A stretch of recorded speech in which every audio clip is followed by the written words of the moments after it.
Bem-vindo ao Maestria da Mente Podcast, onde abordamos o que há de melhor na neurociência e no comportamento humano. Fala galera, tudo bem? Hoje eu estou aqui com o Daniel Dávila, que é psicólogo. Ele trabalha com os atletas do Flamengo na categoria de base, que eu acho um trabalho impressionante, um trabalho incrível, que eu tenho certeza que rende frutos não só agora, mas também para o futuro da vida desses atletas e também para o clube, né? É importantíssimo essa parte da psicologia na parte esportiva. E Daniel, obrigado aí por você ter aceito o meu convite. Gostaria que você falasse um pouco mais a seu respeito, como você chegou nesse mundo da psicologia e especificamente no Flamengo, para ajudar a molecada lá nas categorias de base. Bom, prazer, primeiro de tudo, né? Agradecer o convite, Thiago. E a trajetória ela começa curiosa, na verdade, né? Porque você pode pensar, queria ser dentista. Então, nada a Caraca, ver, né? é maneiro. É que nem eu. Começar com uma curiosidade. É, exatamente. Uma curiosidade bem aleatória aí. Mas o objetivo era ajudar as pessoas, né? De alguma maneira. E, e aí, ao longo do processo ali, né? Do vestibular, essa fase bem nebulosa da vida dos adolescentes, eu decidi também tentar a psicologia, acabei ingressando e não falei numa faculdade pública, foi uma faculdade particular mesmo, mas mesmo assim foi ótimo, porque acabou sendo muito importante para mim ser ali, pelas bases que eu tive ali, nada enviesado para nenhum lado da psicologia, isso foi muito importante para mim. E dali eu acabei, ao longo da faculdade, indo seguindo, né? Mas sempre eu fui um amante imenso do esporte. Sempre. Aquela pessoa que tá dentro da Olimpíada, tá acordando no horário que começa o primeiro esporte, tá indo dormir no horário que acaba o último esporte. Era eu. Mesa redonda falando sobre futebol, eu tava assistindo o máximo que eu poderia depois, né, de fazer as atividades do colégio, coisas do gênero. Às vezes nem fazia atividade do colégio, ia assistir, enfim. Então, eu sempre acompanhei muito, eu sempre amei esporte de forma geral e o futebol mais ainda. E nisso, né, no finalzinho da faculdade, tive a oportunidade de estágio no Botafogo. Foi bem aleatório também como descobri o estágio. Fui tentar, nunca tinha feito psicologia do esporte na faculdade, porque nem tinha a matéria. E Uhum. ali eu acabei ingressando nesse universo, né, da psicologia dentro do esporte. E foi assim. E ali eu fui desenvolvendo um pouco mais o amor, né, por esse contexto que é completamente diferente do contexto habitual dos psicólogos. Eu brinco que psicólogo do esporte trabalha à paisana, né? E a gente usa roupa esportiva, a gente tá no gramado, a gente tem um outro ambiente completamente diferente, assim. Mas é o ambiente de atuação mesmo que a gente tem que estar, onde a gente atua, onde a gente observa, onde a gente intervém muitas vezes. E eu falei, não quero mais sair desse lugar, não. Então, vou até atender na clínica, porque eu amo pessoas de todo modo. Mas eu quero também cuidar das pessoas desse lugar aqui, como atletas, adolescentes em especial, o público jovem, um público que eu tenho um carinho muito grande em específico. Amo atender, tenho um carinho especial para trabalhar com jovens, né, de uma forma geral. Vamos falar um pouquinho aqui em algum momento, mas foi assim que eu ingressei nesse mundo do esporte, especificamente do futebol, e saí um pouquinho, se for o caso, depois a gente fala disso, e agora estou voltando no Flamengo, e tem sido um prazer imenso hoje estar coordenando a psicologia na base do clube, é, implementando coisas novas, implementando ideias e trazendo um pouco também da minha cara e de algo que eu entendo que faz sentido, obviamente aliado com todos os outros profissionais, mas a gente trazer um pouco desse respiro, sem deixar a performance de lado, mas com muita atenção na saúde e conseguir mesclar os dois, porque é como eu enxergo que faz sentido, e costurar isso para a gente ter atletas saudáveis, bem formados para chegar no profissional, para seguirem suas carreiras, não só no profissional do Flamengo ou fora do país, né, mas seguirem a carreira de fato, conseguirem se tornar jogadores de futebol profissional bem e capacitados para lidarem com os desafios que a gente sabe que são muitos, né? Então, Bom, com mais ou certeza. menos por aí. Pô, muito legal. E eu queria entender, assim, especificamente qual é a idade que as crianças, quando chegam lá, já começam a ter esse acompanhamento, como é que é isso, até que idade, até o sub-20, como é que é o trabalho de vocês? Boa. Hoje, a gente tem ali como a gente brinca, né, o submeleca. Né? A gente trabalha do sub-7, Caraca. sub-8, e aí, obviamente, futsal, né? também, principalmente. A gente tem o futsal na Gávea e tem o campo lá no Ninho do Urubu mesmo, no CT. E isso é muito interligado, né? Então, essa que a gente chama da fase de desenvolvimento, né, da formação mesmo, ela começa desde pequenininho ali e vai subindo. Hoje a gente não tem ainda um trabalho especificamente da psicologia nessas categorias muito, muito pequenas. A gente tem trabalho, hoje o nosso trabalho, o nosso departamento ele alcança até o sub-13, onde estica mais. Sub-11, sub-12 um pouquinho, mas ainda bem distante do que a gente acha que faz sentido e do que a Uhum. gente gostaria. Mas é aquela coisa do ideal e do real, né? Então, assim, Sim. o ideal seria a gente ter tudo, né? Todo mundo sendo bem abraçado, mas bem abraçado mesmo, a gente só tem até o sub-13 e um pouco melhor até o sub-11, 12 ali. Do sub-15, sub-15, sub-14, eu diria, mas sub-15 para cima, aí a gente tem um trabalho mais robusto, né? Hoje, quem está no sub-14 no sub-13 é uma estagiária, que é muito boa, inclusive, diga-se de passagem, e ela faz um baita trabalho, assim, um trabalho de profissional mesmo, então não perde em nada por ser, mas os profissionais mesmo da base do departamento estão do sub-15 para cima. E aí é óbvio, por que isso, né? Muito em função do que as categorias demandam mesmo. Né? O sub-15 tem um calendário competitivo extremamente forte, o sub-17, principalmente, tem um calendário muito, muito, muito forte, praticamente idêntico ao do sub-20 hoje em dia. Né? Esse ano em específico, eles praticamente espelharam os calendários competitivos, e o sub-20 é basicamente profissional. A gente encara dessa forma, né? São Uhum. atletas já do profissional, vamos dizer assim, estão à disposição do profissional, a qualquer momento podem subir para jogar uma partida, para ir completar o elenco e por aí vai. Treinar com frequência, treinam com frequência. Então, já é um outro olhar também e a faixa etária, né? Isso vai mudando e, consequentemente, vai mudando também a forma de acompanhar esses atletas e de trabalhar com eles. Pô, muito legal. E, inclusive, o Flamengo agora deve jogar com um time sub-20, né? Na última rodada aí do Brasileirão. Eu não sei se eu posso informar as coisas, então Provavelmente. ficarei, ficarei em silêncio. Dizem os jornalistas que isso vai acontecer. E é uma ótima oportunidade, né, para garotada, né, jogar uma partida já de Brasileirão com o Mirassol, que é um time bom pra caramba. Então, excelente para pegar a experiência. Pô, muito legal o trabalho. E como você falou, esse trabalho de base é importante não só agora, mas para o desenvolvimento do atleta para a vida, né? Porque ele sabendo lidar com as pressões do dia a dia, com essa carga intensa que é de treinamento, de pressão da torcida, que a gente sabe que, pô, torcida sempre quer título, sempre quer resultado. Saber lidar com isso é fundamental para ter uma boa saúde mental e performar no campo, porque a pessoa pode ser mais talentosa no mundo, se não tiver cabeça, a gente sabe disso, né? A pessoa não vai para frente, não segue. Isso para qualquer área da vida. Eu queria que você, se pudesse, com a sua experiência, mostrasse, por exemplo, quais são as maiores dificuldades dentro de cada idade. Sei lá, a molecada acabou de chegar, o que que seria o maior desafio para ela? O moleque de sub-20, caramba, agora eu já posso jogar o profissional, então tem que mostrar muito, né, mostrar resultado, tem que fazer gol. Qual é, assim, os desafios por faixa etária que você percebe que são os maiores, assim? Boa. Um parêntese que eu até ia até abrir um parêntese antes, mas deixando você fluir o raciocínio.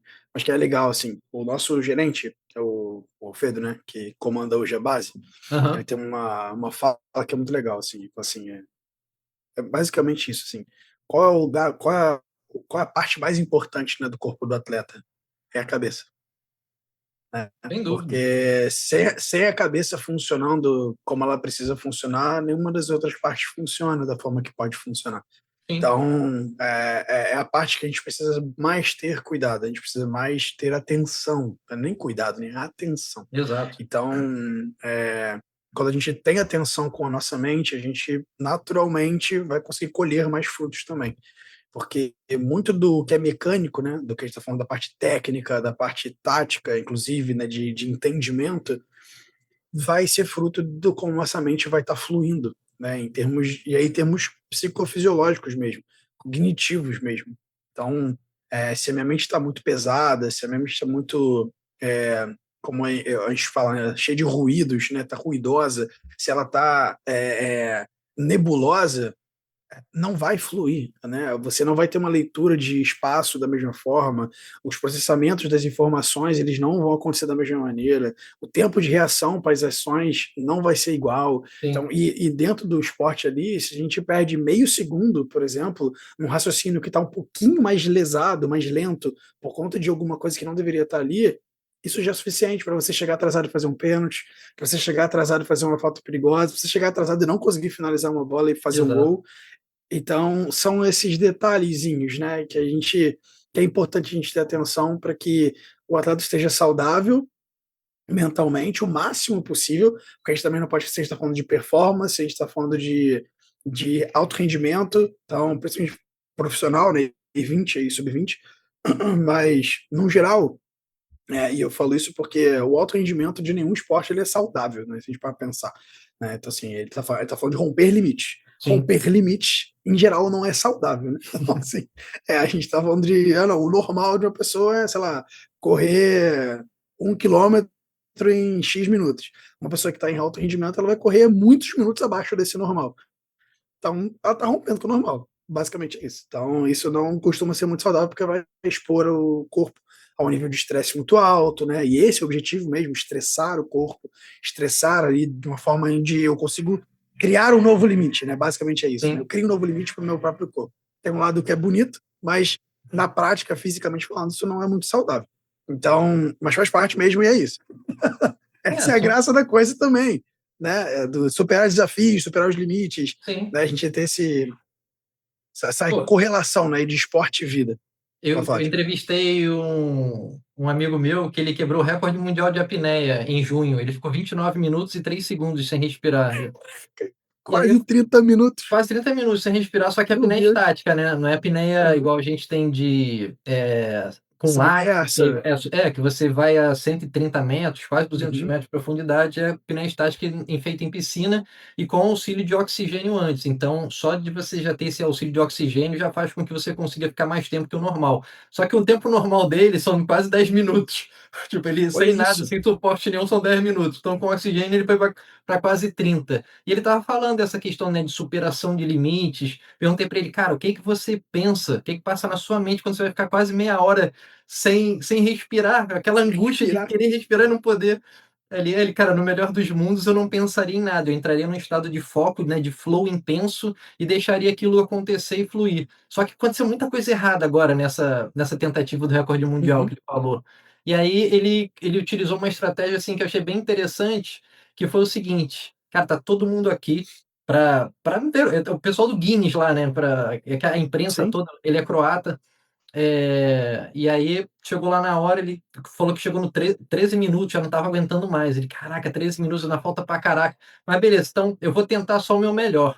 Eu não vou mais ficar com essa parada de ter que quebrar o recorde, eu vou só fazer o meu melhor. Aí ele percebeu quando chegou nos 20 e pouco, ele, caraca, acho que eu consigo mais. Aí, só dele mudar a forma de pensar, ele já conseguiu superar e chegar nos 29. Então, isso, você vê que o psicológico é muito importante para a Muito. performance. É tudo. Então, por isso que quando você falou nessa questão de ultrapassar limites, né, o quão o psicológico é importante para fazer com que isso seja alcançado. Então, e em qualquer esporte, né, qualquer atividade. Então, é extremamente relevante o seu trabalho, né, como trabalhar isso desde moleque com a garotada é legal, porque é uma coisa também que eles aprendendo a gerenciar isso agora, ajuda eles até na vida, né? Tipo, como pessoas, eles vão ter mais recursos do que pessoas que não passaram por esse estresse, né, por essas situações. Isso eu acho Perfeito. maneiro pra caramba, vai gerar resiliência, né, na pessoa. Exatamente. É, e aí voltando àquela questão lá da idade, tipo uma molecadinha lá, sei lá, 6 7 anos, como é que você vê, assim, a tensão dos moleques em competição, em treino, como é que é isso nessa idade especificamente? Então, aí entra legal, né? Assim, aí, respondendo de fato a pergunta, são as faixas etárias, elas demandam realmente atenções diferentes. E aí não só da gente, né? Sim, sim. De todas as áreas, né? Tem a questão toda da psicomotora, né? Tem a questão toda do refino, motor e tudo mais. Então, ali entra muito o lúdico. E aí entra o papel, por exemplo, dos treinadores dos menorzinhos, eles serem professores mesmo, né? E aí existem várias adaptações. Por exemplo, se não me falha a memória, um campeonato, eu posso estar errado, mas sub-12, que aconteceu recentemente até, e que acontece anualmente, né? Na Espanha. Na Espanha? Eu acho que é na Espanha. Mas ele é organizado pela La Liga, né? Pela Liga Espanhola. Então Legal. tem muitos times da La Liga e outros times de outros países, né? E do Brasil, se eu não me engano, esse ano foram convidados Flamengo e Palmeiras. E a gente foi jogar e tal. E aí é interessante porque eles adaptam tudo. E a Espanha é sensacional nisso, assim. Eles são, normalmente, eles são precursores de muitas ideias voltadas para a formação, né, dos atletas. E, e aí, da iniciação, né? O termo que a gente usa para essa idade é iniciação. Uhum. Então, e aí o que acontece? Eu quero falar, né? Que eles botam, por exemplo, um campeonato com um jogo de 15 minutos, de 12 minutos, e vai mudando de acordo com a fase. Pô, muito legal. Mas é sempre um quantitativo muito menor do que o costume. Por quê? Sim. Porque eles querem isso mesmo, eles querem estimular os meninos, as crianças, a darem o melhor delas no pouco tempo que elas têm. Né? E aí fica uma loucura, uma delícia de acompanhar, né? De ver as crianças ali ensandecidas, fazendo o melhor delas para poderem fazer um gol rápido, porque não tem muito tempo. E aí, Aham. se tomar um gol, também tem que reverter rápido. Isso gera o quê? Gera uma resposta muito mais rápida à frustração. Assim, eu não tenho tempo de ficar muito frustrado aqui, eu preciso reagir rápido, porque, Sim. cara, só tem mais 5 minutos. Né? E só se passaram 5 também, não se passou muito. Então, esse entendimento ele é legal. E eles também fazem, por exemplo, baliza menor, eles fazem também quantitativo menor. Aí, por exemplo, tem uma regra nova, recente, que acho que, se não me falha a memória, veio da Premier League, que é sobre nessa faixa etária, não pode usar a cabeça. Não pode fazer gol Ah, de cabeça, não pode usar a cabeça, para evitar a questão da concussão, né? sim. Para a gente poder tardar ao máximo o uso do cabeceio, porque na idade deles, uma bola de futebol, por mais que seja adaptada, que tenha numeração, né? Aham. Ela ainda é uma bola dura. Então, Sim. assim, normal, não vai ter muito o que fazer em relação a isso, né? Então, são ajustes interessantes. Aí, falando da gente, é muito mais um trabalho de psicoeducação para os pais, muitas vezes, do que propriamente para as crianças, né? Uhum. Por quê? Porque a gente está falando de uma idade muito pequena, muito baixo. Então, essa iniciação, ela passa muito por esse desenvolvimento psicomotor, né? Esse aumento de consciência corporal, porque essa consciência corporal aumentada também vai gerar mais recursos de habilidade Uhum. técnica, né? E refino técnico motor. Essa parte não é minha, mas é isso. Aham. É, esse é o lado bom da gente estudar um pouquinho mais de ciência do esporte, né? Então a gente tem esse alcance, e isso é muito importante. Eu Pô, com entendo como algo certeza. muito importante também para a psicologia entender essas questões. E aí o nosso papel é muito de orientação mesmo, desses pais serem orientados, por quê? Porque senão a gente tem o que acontece no futsal, que é muito difícil de conter, né? São pais que xingam crianças adversárias, são pais que xingam os próprios filhos, que Sim. cobram os filhos como se eles tivessem 20 anos de idade, como se estivesse no Maracanã, mas tá lá no ginásio do Clube do Bolinha, vai assistindo Submeleca, Piriri contra Pororó, e o pai tá lá xingando como se estivesse no Maracanã, Uma pressão absurda loucamente na criança, né? absurda. A criança está ali só para se divertir. Ela precisa estar ali só para se divertir. Nada mais do que isso.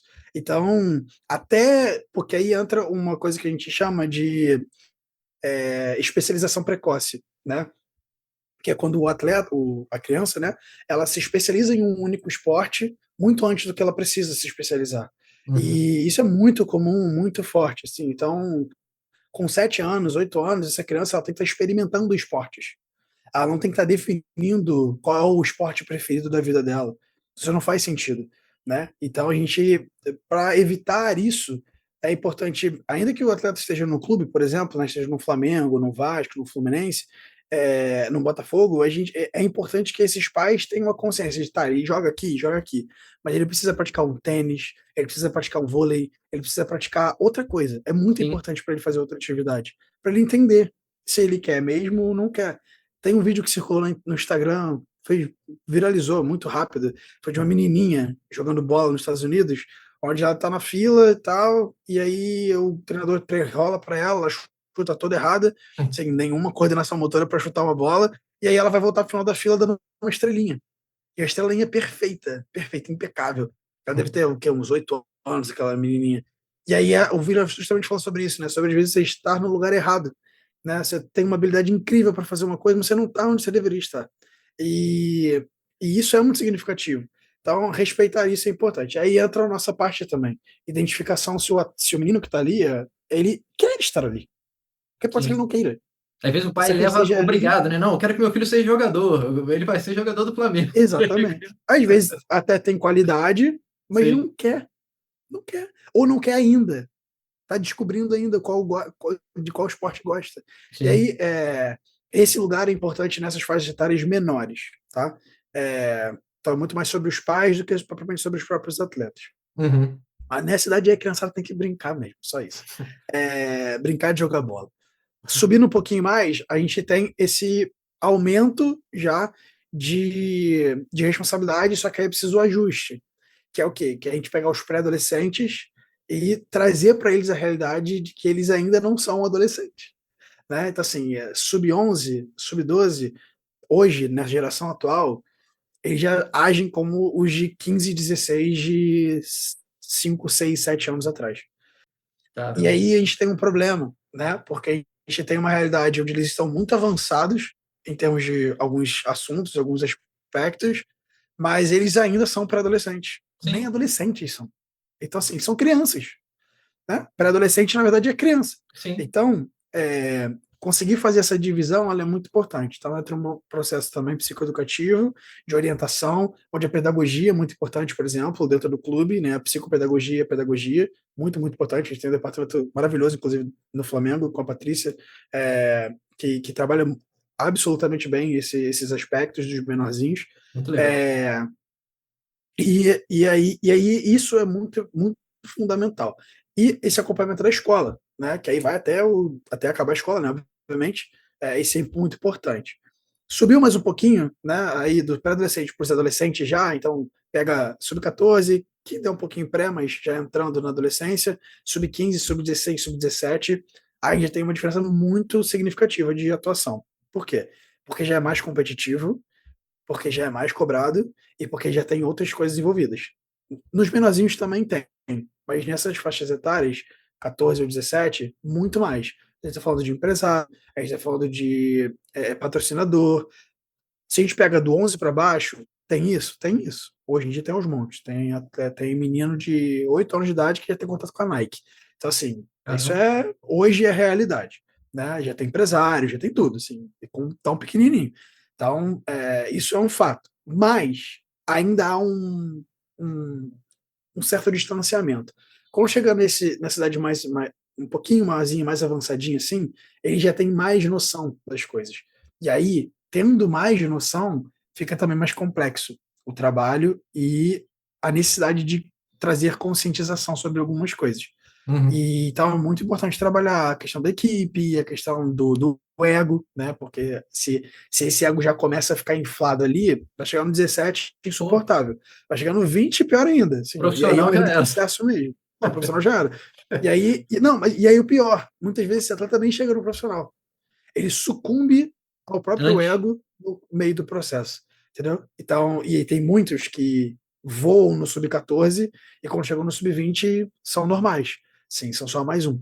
Então, trabalhar para que esses atletas expoentes, ou os não expoentes, porque tem muitos que não são expoentes e que se tornam, eles possam ter o melhor possível deles, com consciência, com coletividade, com esse senso coletivo muito apurado, mas ao mesmo tempo também com muita autoconfiança, com reconhecimento da própria capacidade, né, essa autoeficácia bem alimentada, e porque a gente tem um atleta que é confiante, mas não é soberbo, né? Que é muito importante. O atleta que é confiante e não é soberbo, ele é um atleta maravilhoso, mentalmente falando. Porque ele se reconhece o valor do outro sem deixar de reconhecer o valor e a importância dele mesmo. Pode ser até um Para a líder, né, equipe, no para o futuro, clube, né? etc.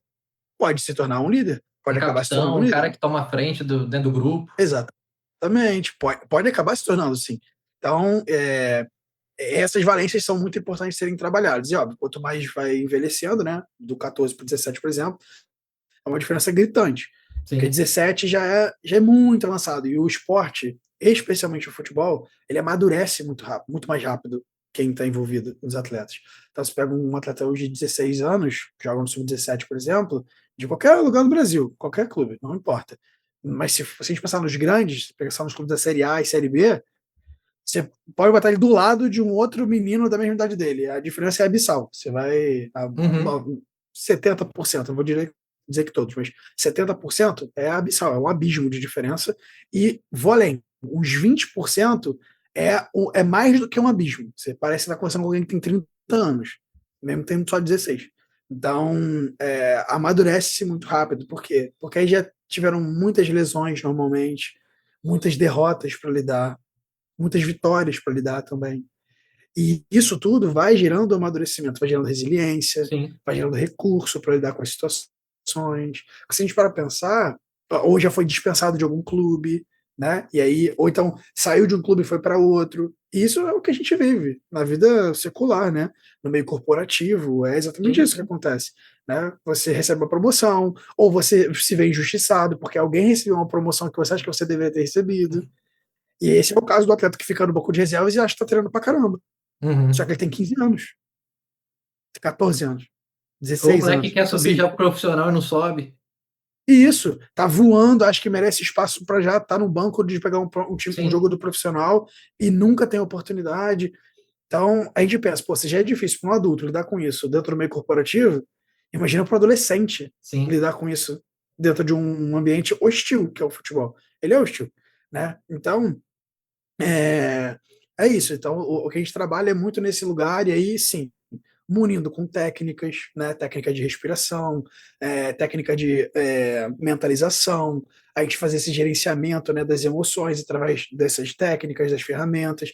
Tem que ser ferramentas, né? Precisam ser ferramentas fáceis, né, de uso muito fácil, para que eles possam usar durante o jogo, durante o Sim. treino, no intervalo de jogo.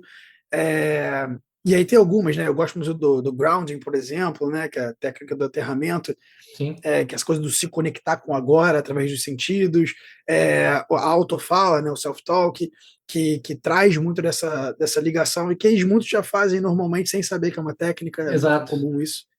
E a gente vai aprimorando, né? E eles vão sabendo, ouvindo, praticando, às vezes desdenhando, às vezes, às vezes não, às vezes sim, alguns mais, outros menos, mas a gente vai com molejo ali, trazendo eles mais para perto. E o 20, né, fechando aí a resposta, é profissional. Então, assim, muitas vezes vão ser menos intervenções, vai ser muito mais papo do que propriamente uma intervenção um pouco mais é, assertiva, assim, só se for muito necessário. Vai ser muito sobre estar por perto, né, para ser ouvido, para ser recurso, para ser acolhimento. É, vai ser trocar ideia para aprimorar alguma coisa que é percebido por nós na observação de treino. Então, vamos dar um exemplo simples. Estou percebendo que o meu atacante ele está hesitando muito na hora de finalizar. Ele está esperando um espaço perfeito para encontrar essa finalização. Ou está esperando sempre uma bola no pé bom para encontrar essa finalização. O centroavante não pode ter isso. Não pode. Isso significa que ele está inseguro com alguma coisa. Tem alguma Aham. coisa que está travando ele no raciocínio e na execução, principalmente. Talvez ele esteja até raciocinando, mas esteja receoso na ação, porque não está seguro, não está convicto. Então aí é meu papel, nosso papel, né, da psicologia, entrar, intervir, trazendo ferramentas. Como explicar para ele o quanto isso está impactando, como explicar para ele aonde a mente dele deve estar, o que é importante para ele, né? Onde é importante para ele estar focado nesses momentos para poder recursar o que ele tem de técnica, porque muitas vezes não é uma questão de ausência de técnica, é só uma Sim. ausência de confiança mesmo, né? De eu não preciso pensar tanto para tomar decisão. Eu jogo isso daqui há 12 anos da minha vida, desde que eu tenho 5 anos eu jogo futebol. Então, pô, meu cérebro tem mais do que arquivo, recursos, Sim. repertório suficiente para eu achar uma solução. Mas às vezes falta essa confiança de entender que, cara, às vezes uma intuição, ela é mística, né? Ela é só o seu cérebro jogando para você a resposta. E você precisa abraçar isso. E aí você precisa confiar. Às vezes vai dar errado? Claro, né? Óbvio. Mas se você confia, o flow acontece com muito mais naturalidade. Aí é legal o que você falou da apneia, né? Sim. Porque quando ele traz a questão do, cara, eu vou fazer só o meu melhor. Só isso. Eu vou dar o meu Tirou a máximo. Não pressão vai não. dele de tem que quebrar o Acabou. recorde. E aí entra o quê? Entra o estado de relaxamento. E é um estado de relaxamento, na apneia principalmente, né? Porque precisa da bradicardia, Sim, mas dentro do próprio futebol, o jogo por si só já gera pressão, já gera adrenalina, já gera estresse. sim, Então, se eu trago mais elementos estressores, mais elementos ansiogênicos, eu tenho a minha cabeça funcionando numa velocidade muito além do que ela precisa. E aí eu começo a pensar muito mais do que eu preciso, porque eu tenho muito mais informação vindo para mim. Não precisa. Então é muito mais sobre, cara, só vai. Assim, pensa um sim. pouquinho menos. Não é para não pensar, mas é para pensar um pouquinho menos e confiar mais no cérebro, né? Então, é, é isso. E aí, e aí no 20 entra muito mais nesse trabalho, né? De muito mais perto do que é o profissional, Aham. do que antes, que entra muito mais nessa formação. E óbvio, né? Se tem um atleta 17 jogando 20, ou tem oportunidade no profissional, obviamente ele já muda muito esse trato também, porque ele também vai acabar mudando. Às vezes em pouquinho tempo, né, um mês e meio, 2 meses, você já vê uma diferença absurda no atleta, porque ele está em outro cenário, ele está inserido em outro ambiente, esse ambiente impacta nele, né? E de alguma forma infecta no sentido Uhum. de gerar mudanças e naturalmente vai ser diferente. Mas é muito por esse caminho aí de pegando as faixas etárias, né? Pô, uma coisa que você falou várias ferramentas que são realmente muito úteis nessa questão do gerenciamento da ansiedade, você permanecer focado nesses momentos de mais adversidade. E uma coisa que eu tenho certeza que vocês fazem, que também é importantíssimo, é a psicoeducação, né? Mostrar para eles por que eles estão sentindo aquilo naquele momento, que é normal sentir isso. E aí tem até a diferença, né, do estresse e do de-estresse, porque o estresse ele é Sim, normal. A gente, né, a ansiedade ela é boa, o problema é quando a ansiedade se torna um transtorno. Você está ansioso por alguma perfeito. coisa. Pô, a gente está fazendo aqui, tô fazendo entrevista aqui com você agora. Se eu estiver relaxado, pensando no nada, a entrevista não sai. Eu tenho que ter um nível, né, de estresse, um Perfeito. nível de atenção para que seja bem conduzida, para que eu formule perguntas legais, você responda bem. Então, mostrar isso é importantíssimo, né? Porque muitas vezes a pessoa não sabe nem lidar com as reações que o próprio corpo gera por causa do pensamento. Então, esse processo de psicoeducação que vocês fazem, assim, com certeza é muito importante para aprofundar, e conscientizar os atletas a respeito das suas próprias capacidades. Acho que isso é muito legal. Perfeito, Thiago, exatamente. E uma coisa que é interessante, né? Que é esse nível de é, autopercepção mesmo, né? Sim, Então, autoconsciência. exatamente, essa autoconsciência, assim, como eu me percebo. E aí eu conseguir identificar os sinais é muito importante. Então, às vezes, aquele friozinho na barriga é a ansiedade boa, né? Sim, É aquela ansiedade no nível ótimo que vai me fazer performar bem, eu vou estar ligado, eu vou estar com a pupila dilatada, eu vou estar percebendo as coisas, o meu corpo vai estar funcionando num ritmo importante, né? Que a gente chama de ativação, né? sim, Essa seria a ativação mental, né? Que eu preciso estar ativado mentalmente para poder reagir rápido às performar. situações. E aí performar, exatamente. E aí só que aí tem o que passa do ponto. Quando passa do ponto, poxa, eu já sei que quando passa do ponto, quando eu tô ficando, ao invés de com uma ansiedade boa, eu tô começando a ficar nervoso, né? Com aquela ansiedade que passa do ponto, é, eu começo a ter minha mão suando. Eu começo a sentir que, pô, meu pescoço tá suando pra caramba, meu pé tá suando mais do que deveria. E aí Corpo isso é todo sinal, e aí enrijecido, né, eu todo duro. isso, eu começo a sentir meus ombros duros, começo a sentir minhas costas duras, minha lombar enrijecendo, e aí fico duro igual uma cadeira.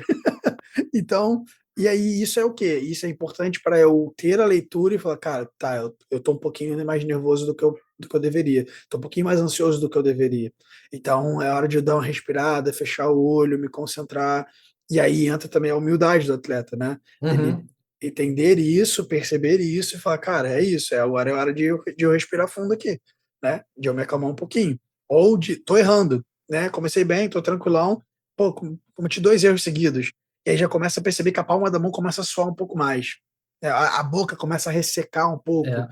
E não está ressecada porque eu estou jogando e está Eu tô adrenalina e é desidratado. normal. Não, que eu estou desidratado. Não, pô, eu acabei de tomar água, né? E a boca já está seca. Tipo, É. não faz sentido. Né? Então, assim, e aí são os sinais que são importantes para eles identificarem e recursarem. E entra também um outro ponto que é legal da psicologia, que é a psicoeducação coletiva. E aí, óbvio, usando os líderes, né? Aí vai depender muito de como é o grupo, como é o elenco, mas isso também é muito importante, porque você, às vezes, muitas vezes, né, você não tem todo mundo em um nível alto de ansiedade que é prejudicial, mas Uhum. você tem o corpo, no sentido do grupo todo, a Sim. equipe mesmo, né, funcionando de maneira ansiosa além do que precisa. Então, começa a afobar, e aí um começa a gerar ansiedade no outro, Começa a e aí alguém reage reclamar. de uma forma que isso. E aí, esse, né, que nem o Bruno do Botafogo, né? Ele usa essa expressão, eu adorei. Eu adoro que é esse self-talk coletivo, né? Que é você como ente ali, né? Como equipe e o ser que você forma com quem compõe esse grupo, você ter comunicadores internos. Então, normalmente são os líderes que fazem Sim, os esse papel. capitães. Isso. E aí é o quê? Para acalmar ou para encorajar, porque aí tem o baixo nível de ansiedade, né? O time tá sonolento, tá soninho. Entrou dormindo em campo. Tá, parece que acabou de acordar do ônibus e veio entrou no campo direto, né? Nem para se aqueceu. Tem que ter alguém para incendiar. Tem que ter alguém para encorajar. Tem que ter alguém para levantar. Por quê? Sim, Porque senão vai dar ruim. É claro que vai dar ruim, com né? E certeza. o contrário é a mesma coisa. E que nem eu costumo brincar, né? Não dá para pedir para acalmar gritando também, né? Já. Calma, caceta! Não, pô, não tem como, não faz sentido isso. Isso não vai acalmar ninguém, né? Também não vai ser baixinho, calminho que você vai falar isso dentro de um jogo. Mas é saber como falar, né? Transmitir a informação. Muitas vezes vai ser firme mesmo, mas não vai ser berrando. Vai ser calma, calma. Né? Aham. Assim, vamos organizar. Né? Então, assim, é uma fala firme, é uma fala imponente, mas não é uma fala desesperada. Porque se desesperado pedir calma, você não vai ter calma. É uma Eu coisa vejo bem, isso na muito verdade, até até o na. oposto. Sim, sim. Eu vejo isso muito na postura do Felipe Luiz, né? Que você vê assim que ele, porra, cobra os jogadores, mas ele não é tipo um Sampaoli, porra, Fernando Diniz que fica, porra, toda hora quase sendo expulso, querendo entrar no campo para matar lá o jogador. Ele cobra, mas ele cobra de uma forma que eu. E também para ele, né? Acho que é mais fácil. Ele tem um grupo na mão que ele é jogador, conhece quase todo mundo que estava ali, né? E se ele Sim. não conhece, ele sabe lidar pelo menos com a maioria. Então, e outra coisa, né? Quem veio agora para o Flamengo veio por indicação dele, né? Então, tipo, o Saul, Jorginho, todo mundo. Ele queria que chegasse o Flamengo, ele conhece os caras, então ele sabe como lidar com eles. Então, isso faz o Flamengo, né, agora falando da galera do profissional, percebendo isso até como Uhum. torcedor mesmo, que ele Sim. consegue, né, ter o grupo na mão. Isso foi uma coisa que você falou que eu acho que é extremamente importante, que eu nunca vi ninguém falar sobre isso, que é o estado psicológico da equipe no geral. Porque muitas vezes a pessoa foca em um jogador, pô, que até é normal, né? Tipo, um cara que tá subindo agora, Sim. sei lá, o Wallace Yan. Pô, moleque Uhum. novo, né? Vai amadurecer muito. Então, assim, tem muita coisa Uhum. ali para desenvolver. Mas ele é um caso, é um moleque que tá chegando agora, mas o grupo é muito coeso, eu vejo, assim, nessa Isso. questão mental, nessa questão, de foco, de render, né, bem o tempo inteiro. Pô, ontem, quando o Flamengo foi campeão brasileiro agora, né, 2025, a gente tá fazendo essa entrevista um dia depois, cara, em nenhum momento eu percebi, assim, de que o Flamengo, pô, a gente tá em casa contra o Ceará, vamos ganhar. Não, cara, jogou para o tempo inteiro, sabe? Não tem aquela coisa. Isso acontece também com esses times, né, que às vezes entra o que a gente chama até zona de salto alto. Às vezes, não, meu time é Isso. muito melhor, a gente vai ganhar a qualquer momento. E acaba que tem um resultado ruim, entra um outro resultado ruim, porque entrou já com a mente, com a disposição para o jogo errada. Como isso vai influenciar no Exatamente. resultado, né? Cara, é realmente muito importante esse trabalho que vocês fazem. E eu fico feliz, assim, que o Flamengo, né? Você falou do Botafogo também, que os times grandes, eles têm essa preocupação agora, porque eu não, assim, acho que 10 anos atrás, 15 anos atrás, isso não era assim. Ninguém ia, pô, psicólogo para futebol, psicologia esportiva, pô, não precisa nada disso, não. Sabe? Eu pelo menos, assim, não Exatamente. sou. Não É isso. sou, né, desse do momento, mas eu enxergava dessa forma. Então, muito Sim. legal ter mudado essa mentalidade e perceber que os times grandes, né, relevantes, têm tido esse cuidado já desde a base para fazer com que Sim. os atletas cheguem no profissional com esse nível altíssimo. E, por exemplo, essa questão dos capitães, por exemplo, né, ou das pessoas Sim. que, sei lá, vamos dizer para a galera que já está chegando ali no sub-20, sei lá, sub-16, sub-20, que é uma galera que já tem um nível de estresse mais alto, porque é o que você falou, às vezes o moleque de 16 já está indo para a Europa. O cara já está sendo visado, já tem gente olhando e, pô, o moleque é 16 anos. mas digamos que ele fique no clube, assim, vocês têm esse acompanhamento direto de vocês com o técnico para falar, pô, esse moleque aqui é bom, mas eu acho que ele ainda precisa ter um pouco mais de cuidado, não bota ele o jogo todo, de repente bota pouco tempo para não sofrer muita pressão. Tem esse diálogo com os técnicos? Não, o diálogo até tem, né? Assim, o espaço, Na, mas na questão da acho pressão, assim, que eu que digo, de vocês identificarem algo e comunicar isso para o técnico.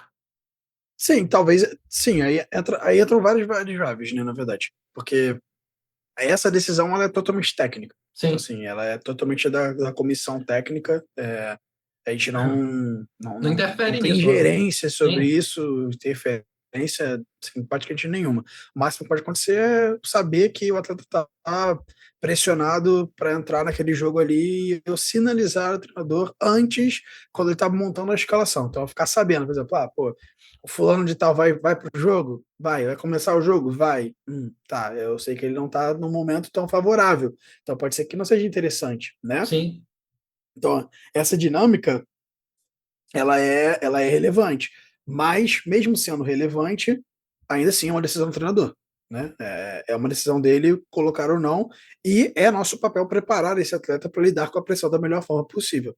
sim. Inclusive, se ele não lidar, fazer com que ele tire a melhor lição possível de não ter lidado bem com a pressão, né? Aquilo ali se tornar um aprendizado da formação dele como atleta, porque Uhum. tem isso também, né? A gente não expor o atleta a alguma frustração ou algum problema vai também tirar dele a possibilidade de aprender com aquilo. Então, isso também é importante, né, dentro desse processo Sim, formativo. aprender, né? É, isso, exatamente, vivenciar. E aí, com a vivência, eu crio recursos, crio repertório, crio mecanismos, vejo como eu lido, porque às vezes nem sabe como é que vai lidar, né? Às vezes acha que vai dar de um jeito e lida de outro. Então, tem muito disso. É, e sobre a questão do preparo, assim, especificamente, é muito menos sobre o externo, sabe? Isso é uma coisa muito importante. E até eu falei isso, acho que foi com um Uber, que tava me levando pro Ninho, ele perguntou alguma coisa sobre essa questão de torcida e sobre a pressão, né, assim, de entrar e tal, Maracanã lotado.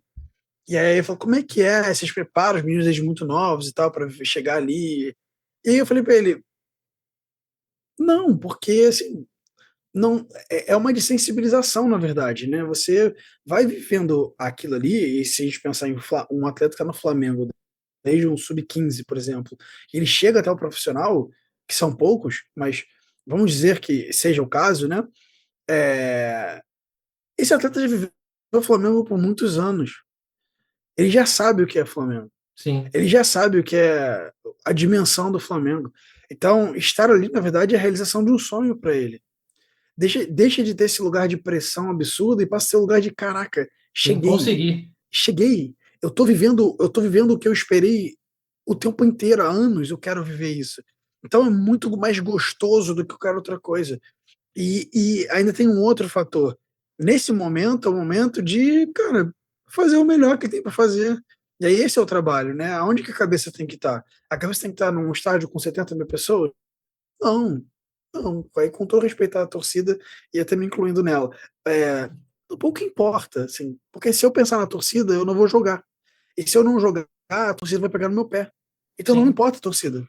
A torcida é para eu pensar nela depois do jogo, né? A torcida é para eu pensar nela antes do jogo, me motivando, falando, caraca, exato. que maneiro tá aqui, que coisa gostosa, que sensação maravilhosa, sentir arrepiar.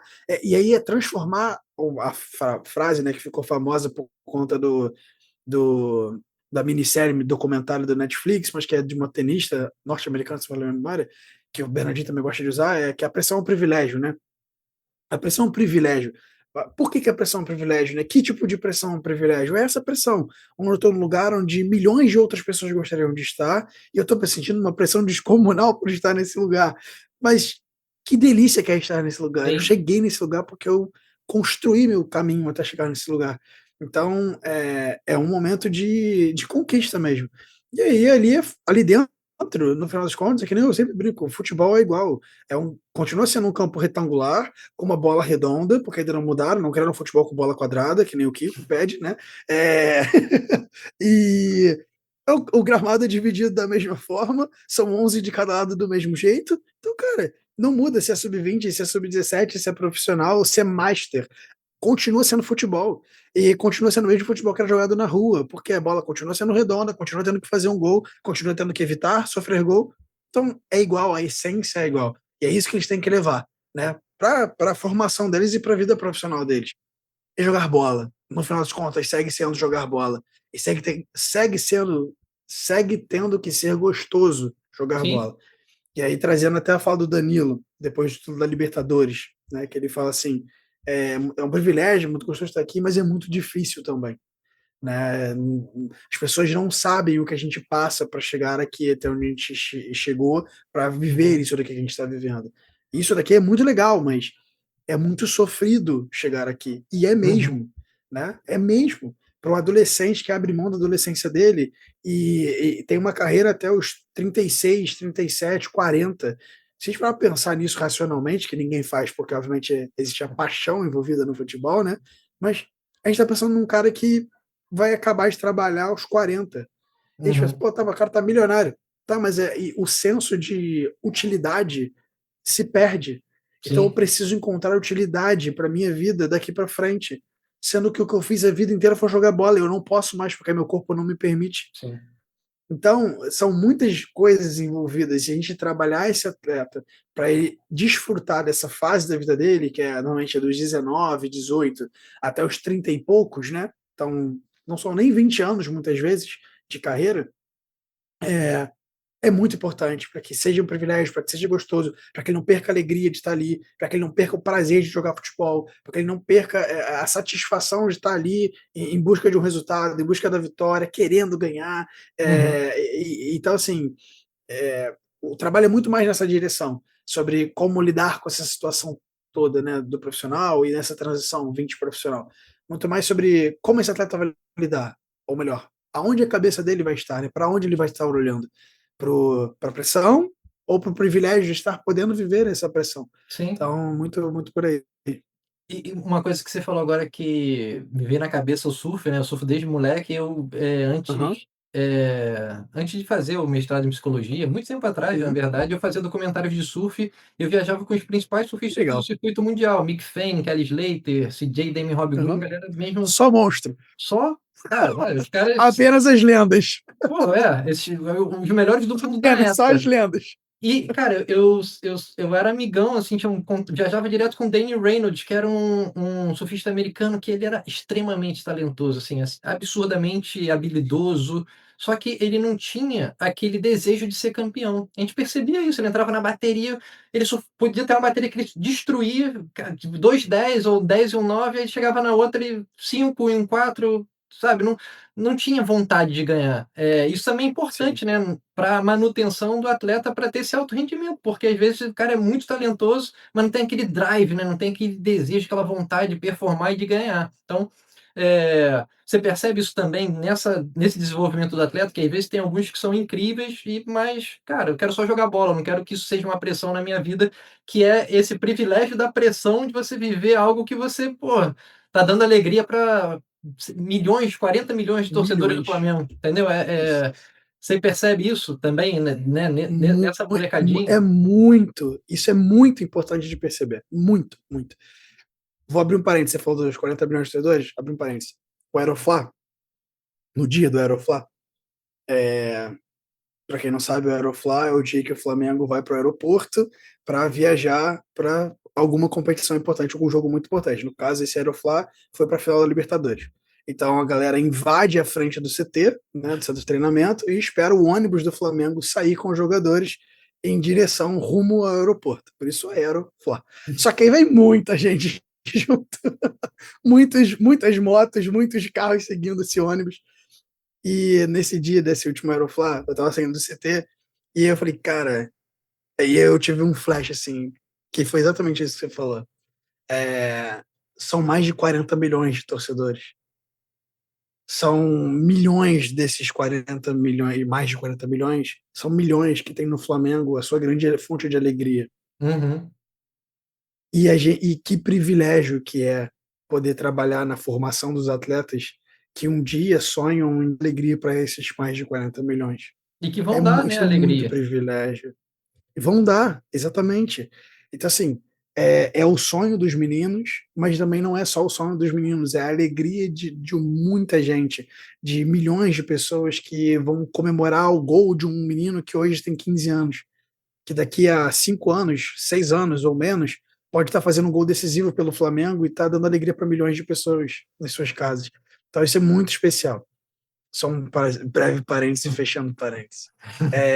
E respondendo isso é muito importante. E aí, falando sobre o Flamengo, tá? Especificamente.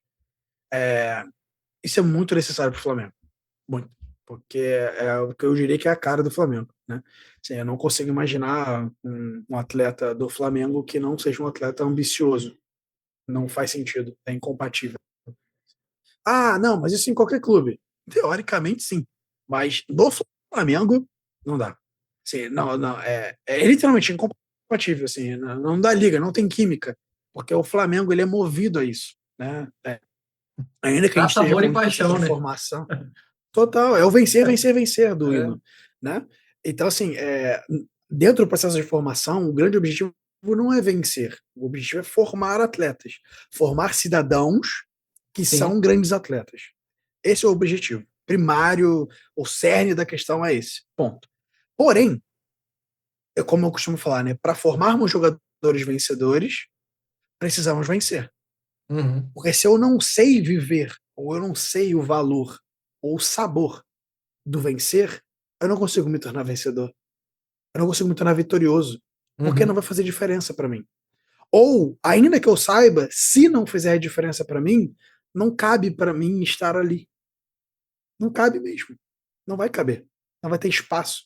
Então, e isso é muito interessante você contar essa história, porque isso é muito comum. Você tem pessoas que têm, às vezes, muito talento, mas não tem esse drive, não tem essa ambição Exato. competitiva, né? Esse Desejo de ser querer campeão. vencer.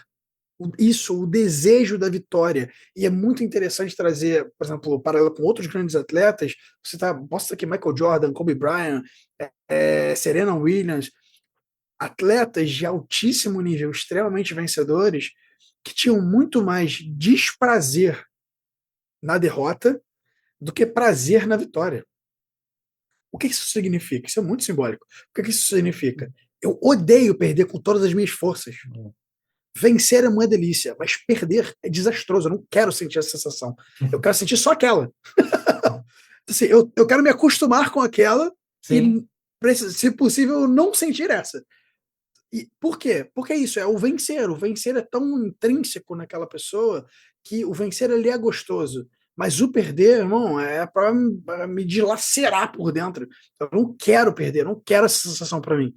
E isso é genuinamente um atleta vencedor. Ele pode nem ser campeão, mas se ele carregar isso, ele é vencedor. Ele é um atleta vitorioso com essa gana de vencedor, né? E que tá para além da energia. Às vezes a pessoa que nem é tão energética assim, né? Tão enérgica assim, mas ela carrega isso dentro dela, né? Ela tem aquele brilho do vencedor. Então, isso é muito interessante de pensar e de trazer. A Raíssa Leal é um ótimo exemplo disso. Ela é tranquilinha, assim, ela passa essa vibe de tranquilinha, Aham. mas é nitidamente competitiva. É Sim. nitidamente alguém que gosta de vencer e Sim. detesta perder com todas as forças. Então, e aí, óbvio, tem isso, né? O atrelar isso à capacidade técnica. Às vezes E aí, um outro ponto muito legal disso que você está falando, de perceber isso. Você, muitas vezes tem atletas que nem têm tantos recursos técnicos, mas tem muita ambição de vencedor, tem muita ambição competitiva, gosta de vencer, gosta de brigar pela vitória, gosta de lutar até o final, acreditar até o final. Muitas vezes esses atletas chegam no profissional e atletas que tinham muito mais qualidade do que eles não chegam. Sim. Pura A e consistência simplesmente supera o porque. talento, né? A disciplina. Exatamente. E muitas vezes o querer, né? O É. querer vencer supera a capacidade de vencer. Então, assim, eu posso ser super capaz de vencer, porque eu sou melhor do que o outro. Sim. Mas se o outro quer mais do que eu posso sucumbir a isso, a falta da querência, né? Uhum. Então, isso é muito interessante. E aí trabalha, obviamente, resiliência, persistência, determinação, capacidade de superar uma dificuldade, que essas pessoas, né, que têm esse olhar mais ambicioso, no melhor sentido da palavra, eles carregam e fazem muita diferença, mas muita, muita diferença. Porque a gente não tem alguém que é passivo, a gente tem alguém que é ativo na Sim. busca daquilo ali que eu quero. Se você for perceber, Então, é assim, isso. os caras que são, né, os maiores, né, do futebol, você vê, pô, Cristiano Ronaldo, o cara, sei lá, acho que não sei se tem já 40 anos. Cara, por que que ele tá só ele precisa de dinheiro, ele precisa não, mas ele quer fazer 1000 gols, ele deve ter alguma coisa na cabeça dele: "Eu quero fazer mais alguma coisa, eu vou fazer mais alguma". Ele tem esse desejo de ganhar e superar metas, então, você vê que o Messi também, então, o próprio Senna, né, o Senna era um cara que, porra, eu, assim, eu era molequinho, assim, mas eu lembro do Senna, mas ele morreu, eu devia ter, sei lá, 12, 13 anos, cara, eu era assim, muito, muito fã do Senna. Cara, o cara era vencer, vencer, vencer, não tem segundo lugar não existe. Então, ele já tinha também essa visão do psicológico, ele trabalhar também essa resiliência mental, a A força mente. física. Se eu não me engano, na época também, né, da década de 80, início de 90, Sim, ninguém fazia preparação nem física, assim, piloto. O cara fazia lá sei lá, um exercício meio mequetrefe, mas não tinha um preparador físico, não tinha nada disso, era uma parada meio amadora, né, nesse sentido. Então, você vê que são pessoas que, cara, querem superar limites, querem se superar, e isso eu acho maneiro pra caramba, né, também que e acho que assim, isso é uma parada que eu gosto de falar tudo baseado em evidência, eu não tenho evidência sobre isso, mas uma sim, coisa sim. que eu sinto, eu acho que o mais legal é quando você quer superar você mesmo, né.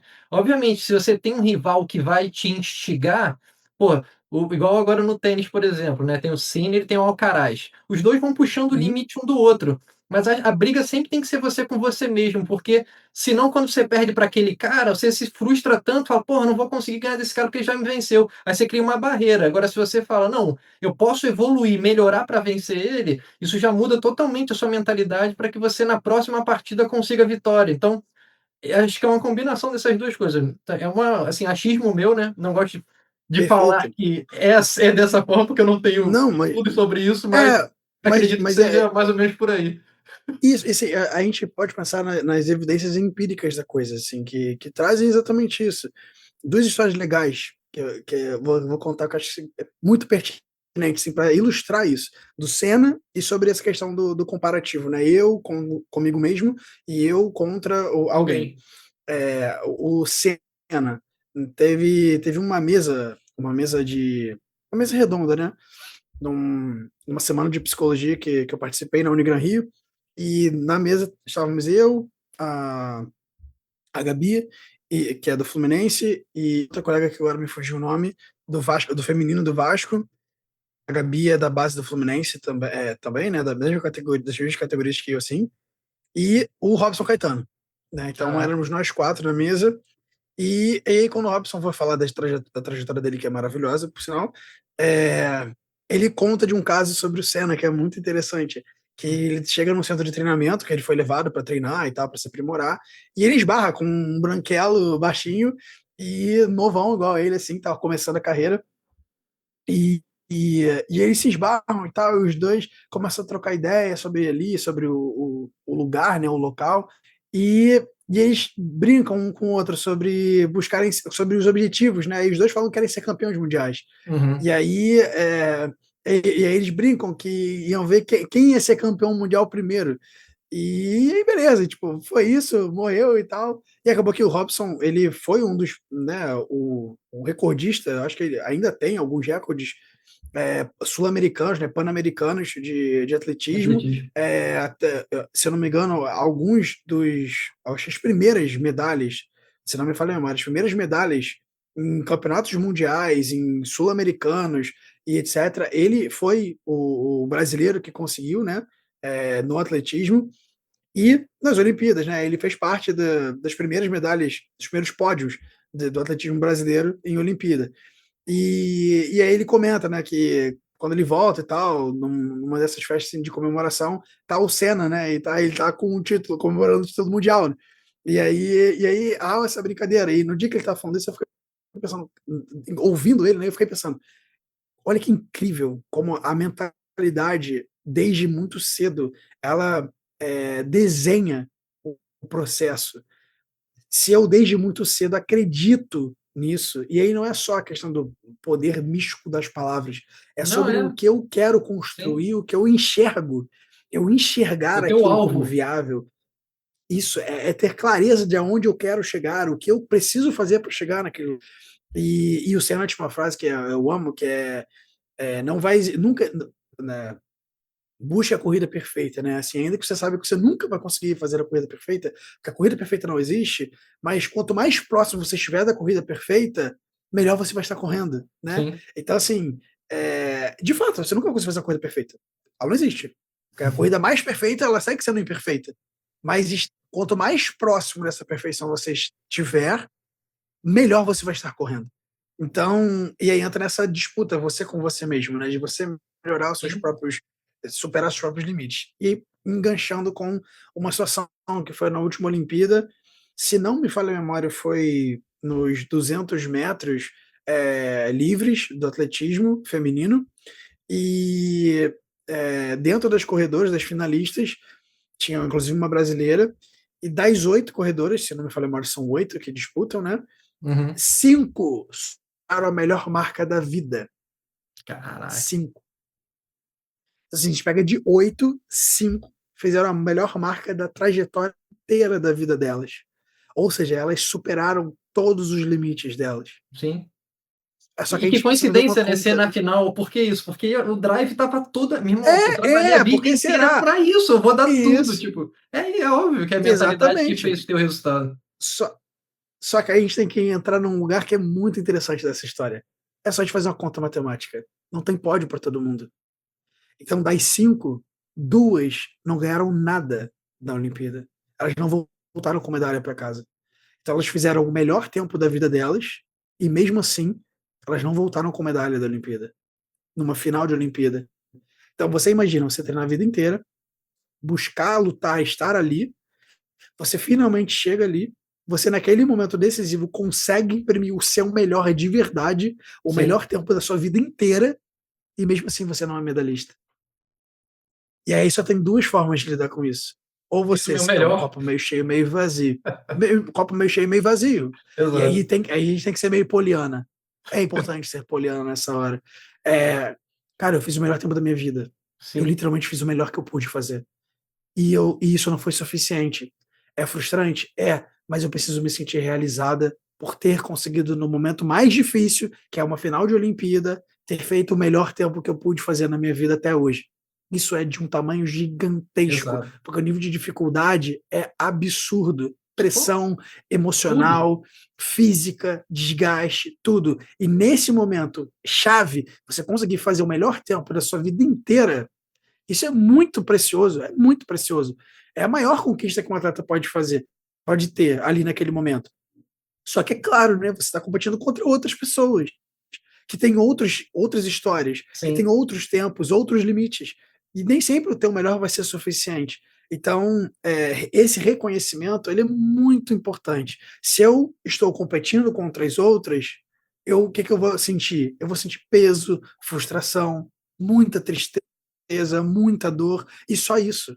Eu não vou conseguir nem me sentir realizada por ter feito o meu melhor, né? Em contrapartida, se eu consigo enxergar o copo meio cheio, Fiz o meu melhor, né? apesar da tristeza e apesar da frustração, porque elas não vão ficar de fora aí nessa situação, é impossível, mas eu vou conseguir enxergar com alegria ter conseguido fazer o melhor que eu pude fazer, o que eu treinei para fazer no momento mais importante que eu tinha que fazer. Então, e é isso. E aí, isso significa o quê? Eu estou mais próxima dessa medalha do que eu estava antes. Então, eu vou Sim. continuar trabalhando, eu vou continuar me empenhando, porque está dando certo.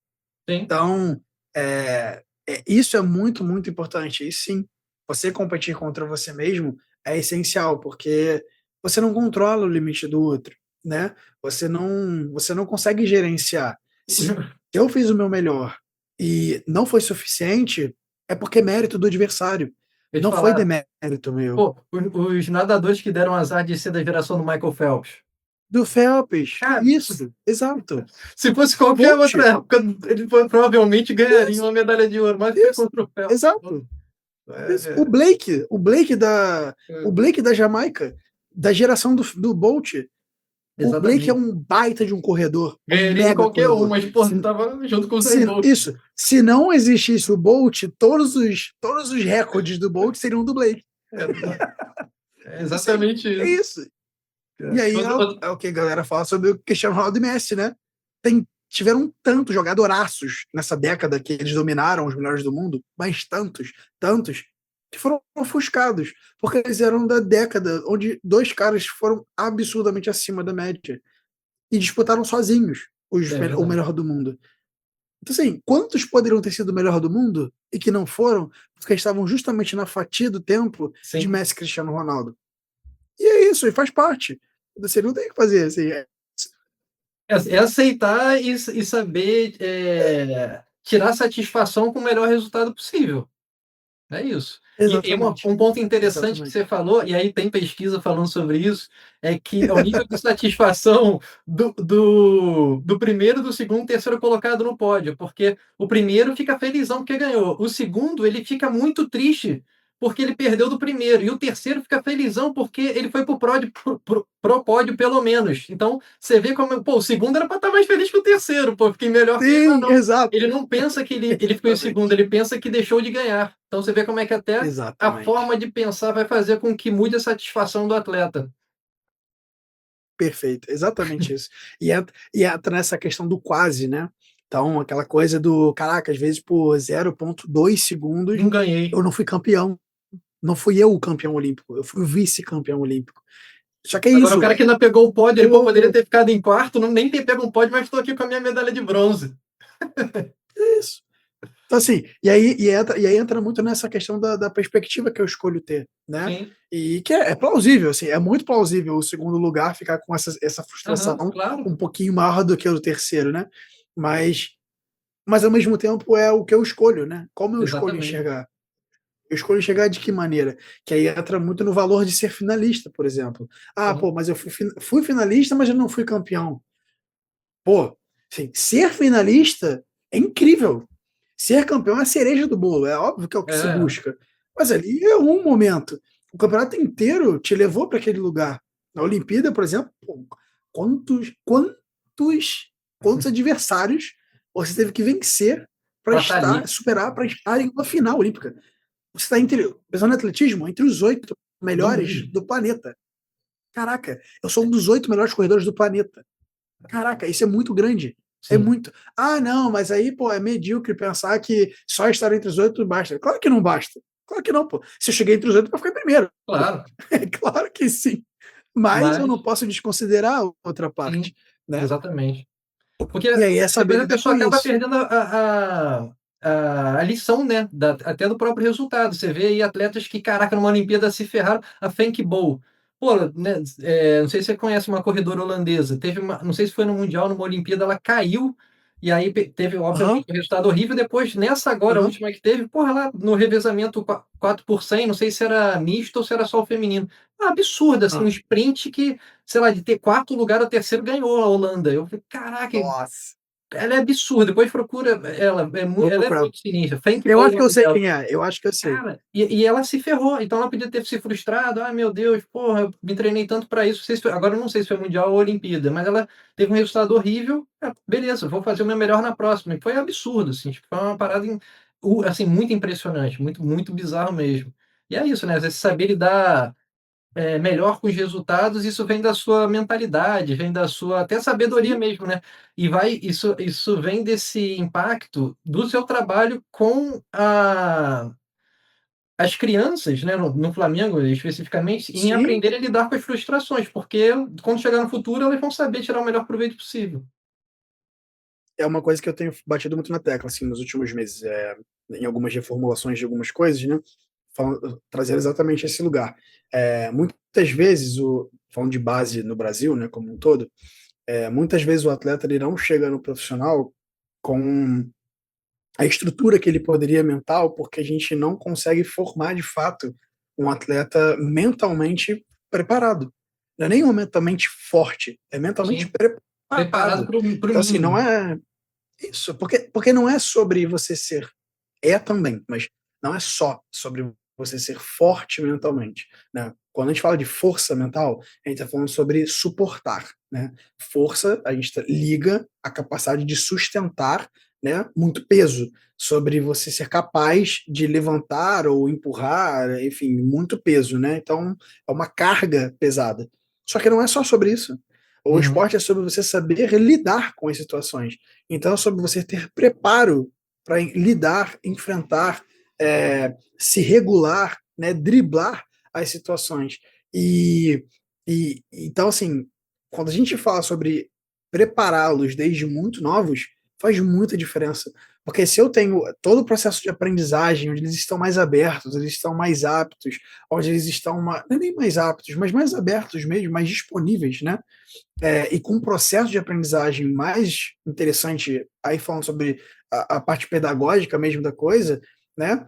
A gente tem uma evolução muito grande, porque esse atleta de 12 anos, 13 anos, 14 anos, que está a plenos pulmões de aprendizagem, quando ele vai aprendendo gradativamente num storytelling, né, Uhum. realmente plausível de preparo mental, ele vai chegar no 20 gigante. Ele vai chegar no 20 com uma capacidade de lidar com as coisas que vai parecer que ele é veterano. Vai parecer que ele tem Uhum. 25, 30 anos. Ah, mas isso é possível? Claro, obviamente.